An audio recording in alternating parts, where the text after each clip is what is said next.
नाज़रीन अस्सलाम वालेकुम। इनसाइड न्यूज़ के नए प्रोग्राम के साथ मैं हूं इब्राहिम राजा और आज हम बात करेंगे कि army chief general Qamar Javed Bajwa की फैसला कुन कॉल और मुलाकातों का मामला क्या है, बिलावल भुट्टो के हवाले से अहम तरीन फैसलों के पीछे असल कहानी क्या है, एक नया ड्रामा और इसका जो पूरा प्लॉट है, ये प्लॉट किसने तहरीर किया और इस ड्रामे में रंग भरने वाले 3 किरदार असल में कौन हैं। हमारे जिन दोस्तों ने अब तक हमारे चैनल को सब्सक्राइब नहीं किया, उनसे हम कहेंगे कि हमारे चैनल को सब्सक्राइब कर लें ताकि उन्हें अहम मालूमात बर वक्त मिलती रहें। अब वापस आते हैं आज के मौजू पर, यानी army chief general Qamar Javed Bajwa की फैसला कुन कॉल और मुलाकात के पीछे असल कहानी क्या है, और आपको इस हवाले से 2 दिलचस्प वाकयात भी सुनाते हैं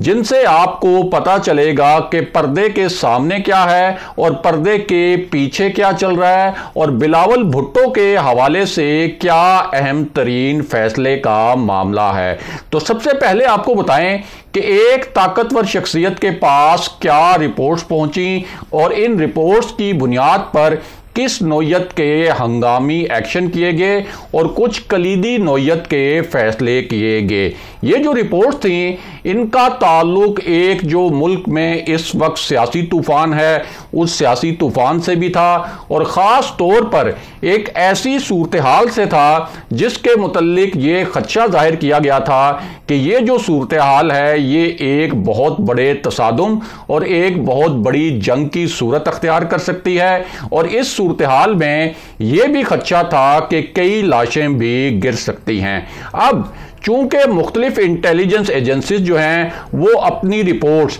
इस ताकतवर शख्सियत को सबमिट करती हैं, उसके बाद एक डायरेक्टरेट में इन तमाम रिपोर्ट्स का जायज़ा लिया जाता है, इनका तज्जिया किया जाता है। और ये जो रिपोर्ट्स थी, जब इनका तज्जिया किया गया, इनको एनालाइज किया गया, तो इन रिपोर्ट्स में जो इतलात थी वो बहुत ख़तरनाक नौयत की थी। और ये जो रिपोर्ट्स थी, ये असल में मरियम नवाज की नैब में पेशी के मुतल्लिक थी और इन रिपोर्ट्स में कुछ खतरनाक नौयत के इंकशाफात किए गए थे। और आप ये भी कह सकते हैं कि इन रिपोर्ट्स में मुस्लिम लीग नून और मरियम नवाज के हवाले से कुछ खौफनाक नौयत के इल्ज़ामात लगाए गए थे। और ये जो इल्ज़ामात हैं और ये जो इंकशाफात हैं, ये असल में वजीर दाखिला शेख रशीद अहमद की जानिब से सामने आए हैं और उनका कहना है कि वो ये जो इंकशाफात कर रहे हैं वो उन इंटेलिजेंस रिपोर्ट्स की बुनियाद पर कर रहे हैं जो उन्हें मुख्तलिफ इंटेलिजेंस एजेंसीज ने पहुंचाई।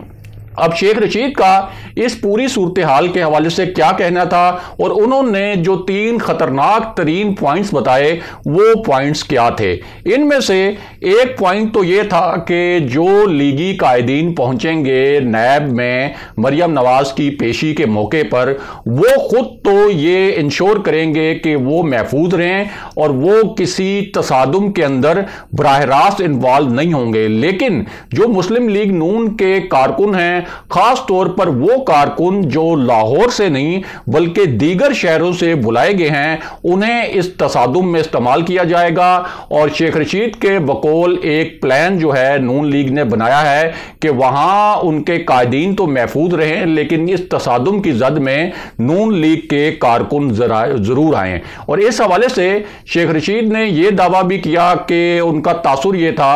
कि उनके पास ये इतलात हैं कि नून लीग के जो रहनुमा हैं उन्होंने गाड़ियों में कुछ पत्थर वगैरह भी इकट्ठे किए हैं ताकि जब मरियम नवाज वहाँ पेश हों नैब के सामने, तो वहाँ सिक्योरिटी जो एहलकार होंगे, उन एहलकारों के साथ अगर तसादुम की सूरत हाल पैदा होती है तो उसमें पथराव के लिए ये गाड़ियाँ इस्तेमाल की जा सकें। और शेख रशीद ने यह भी कहा कि उनके पास ऐसा सॉलिड एविडेंस मौजूद है कि नून लीग जो है एक बहुत बड़ा दंगल जो है प्लान कर रही है। दंगल का लफ्ज़ शेख रशीद ने इस्तेमाल किया और उन्होंने कहा कि इसी पस मंज़र में और ये जो हमारे पास रिपोर्ट्स आई थी, इन्हीं रिपोर्ट्स की रोशनी में हमने ये फैसला किया कि लाहौर में जो नैब का दफ्तर है उसके अतराफ पूरे इलाके को हमने रेड जोन डिक्लेयर किया और उसके बाद ये फैसला किया गया कि वहां रेंजर्स को तैनात किया जाएगा ताकि वहां जिस किस्म की तसादुम की सूरत हाल मुबैना तौर पर प्लान की जा रही है उस तसादुम की सूरत हाल को रोका जा सके। इसके अलावा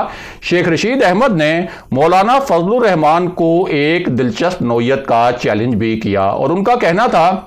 कि उन्हें मौलाना फजलुर रहमान की हालत पर तरस आ रहा है, उनकी सियासत जो है वो इस वक्त खला में लटक रही है। और इसके साथ साथ उन्होंने ये भी कहा कि पीडीएम में जो 11 जमातें हैं, अगर कोई भी और कोई आम शख्स तो छोड़ दें, मौलाना फजलुर रहमान भी अगर उन 11 जमातों के नाम जुबानी अचानक बता दें तो मैं उन्हें 500 रुपये इनाम दूंगा। असल में पीडीएम में 11 जमातें नहीं हैं बल्कि ये कुल मिलाकर जमातें बनती हैं 2.5। इनमें से एक जमात है मुस्लिम लीग नून, एक जमात है पीपल्स पार्टी और एक जमात है JUI। लेकिन उसको आप पूरी जमात ना समझें, उसको आप आधी जमात ही समझें, क्योंकि पार्लियामेंट में मौलाना फजलुर रहमान खुद मौजूद नहीं है, उनकी कोई प्रेजेंस नहीं है, इसलिए इसको एक पूरी पार्टी भी करार नहीं दिया जा सकता। बहरहाल अब वापस आते हैं इस मामले पर कि बिलावल भुट्टो के हवाले से अहम तरीन फैसले के पीछे कहानी क्या है और साथ ही आपको मरियम नवाज के हवाले से भी एक अहम अपडेट देते हैं। तो आपको बताएं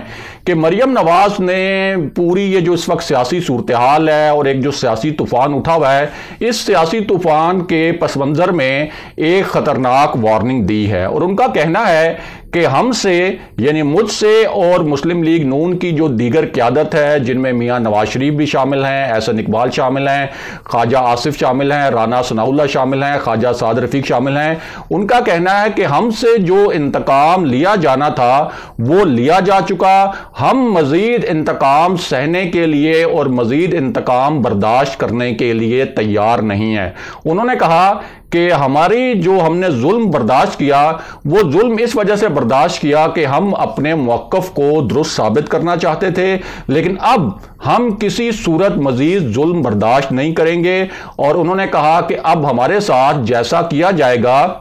हम बतौर पार्टी उसका वैसे ही भरपूर जवाब देंगे। और ये जो उनका तासुर था वो तासुर ये था कि अब अगर उन्हें गिरफ्तार करने की कोशिश की गई या मुस्लिम लीग नून के किसी और मरकजी लीडर को गिरफ्तार करने की कोशिश की गई तो नून लीग सीधी सीधी महाजराई और तसादुम की पॉलिसी अपनाएगी। इसके अलावा मरियम नवाज ने एक और मानी खेज बात भी की। उनका कहना था कि इस वक्त नैब को असल में चेयरमैन नैब नहीं चला रहे बल्कि नैब को चलाने वाले कहीं और बैठे हैं और वो नैब को डायरेक्ट कर रहे हैं कि किसके खिलाफ किस तरह के केसेस बनाने हैं और किसको किस वक्त पेशी पर बुलाना है। उन्होंने ये भी कहा कि ये कितनी अजीब बात है कि जब इमरान खान की हुकूमत मुश्किल में आई और उनकी कश्ती डूब रही है तो इस पूरी सूरत हाल में नैब ने मुझे गिरफ्तार करने की एक कोशिश की, लेकिन हम ये बिल्कुल नहीं होने देंगे कि नैब जो है वो इमरान खान की हुकूमत को बचाने के लिए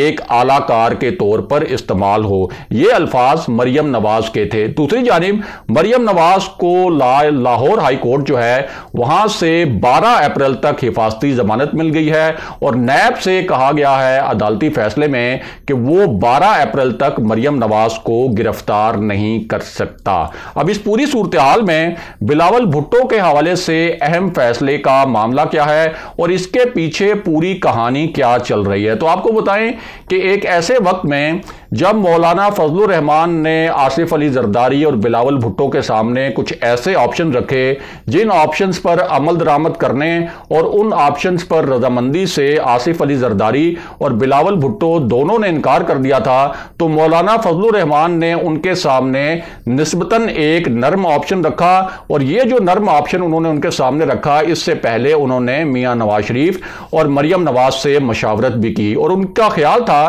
कि बिलावल भुट्टो और आसिफ अली जरदारी ये जो निस्बतन नरम ऑप्शन है इसको वो मान लेंगे और इस पर रजामंदी जाहिर कर देंगे। लेकिन हुआ क्या,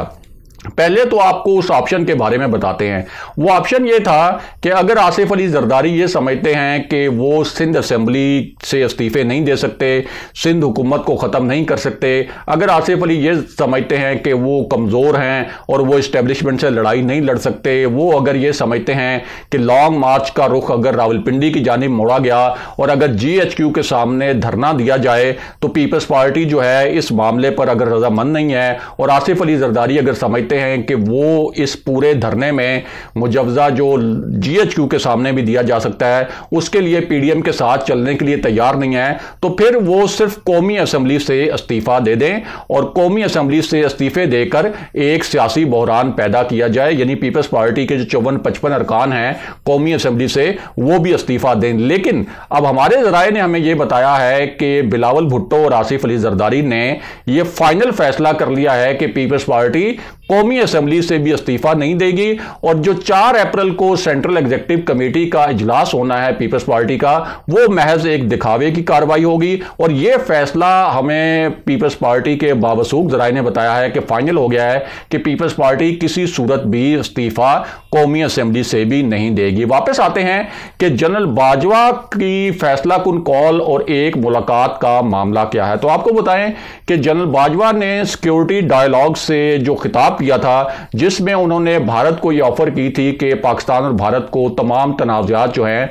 वो एक पुरअमन तरीके से हल करने चाहिए। उसके बाद अमेरिकी डिफेंस सेक्रेटरी ने भी उन्हें एक कॉल की, और ये जो कॉल थी इसको बहुत ही अहम नौयत की कॉल करार दिया जा रहा था। और इसके साथ साथ अब उनकी बरतानवी कमांडर सर पैट्रिक निकोलस से भी बहुत ही अहम मुलाकात हुई है। और ये जो मुलाकातें और ये जो कॉल्स हैं जनरल बाजवा की, इनको इस वक्त अफगान अमन अमल के हवाले से और पाकिस्तान और भारत के दरमियान तनाज़ात के खात्मे के लिए फैसला कुन कॉल्स और फैसला कुन मुलाकातें करार दिया जा रहा है। और अमरीकी मीडिया ने तो यहां तक दावा कर दिया है कि पाकिस्तान और भारत के दरमियान तनाज़ात के खात्मे के लिए एक रोड मैप पर भी बाकायदा इत्तफाक हो गया है, और इसमें UAE ने अहम तरीन किरदार अदा किया है। अगले प्रोग्राम तक के लिए खुदा हाफिज।